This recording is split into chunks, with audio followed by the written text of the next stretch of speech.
नमस्कार, पूजाज रेसिपीमध्ये सर्वांचं खूप खूप स्वागत. आज आपण नाश्त्यासाठी कुरकुरीत डोसा बनवणार आहोत. त्यासाठी साहित्य काय घेतलं बघूया. मटार, रवा, तांदळाचं पीठ, दही, लाल तिखट, मीठ, सोडा, कांदा आणि कोथिंबीर.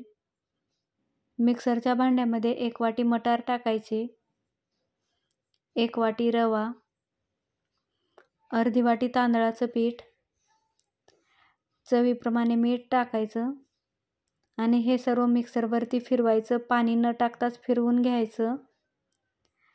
आता यामध्येच दही टाकायचं, अर्धी वाटी दही, 1 वाटी पाणी आणि याची बारीक पेस्ट तयार करायची. तयार केलेली पेस्ट एका बाउलमध्ये टाकायची.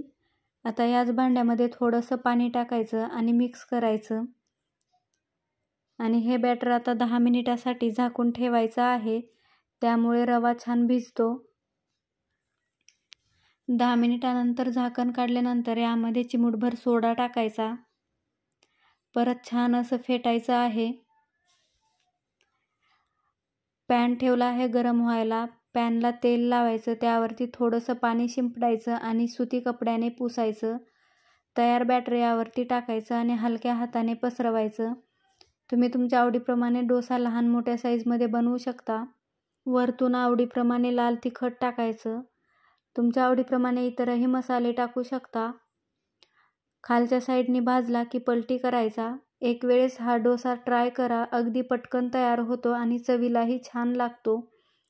दोन्ही साईडनी आलटून पालटून कुरकुरीत होईपर्यंत भाजायचा आहे. आपला नवीन पद्धतीचा डोसा तयार आहे.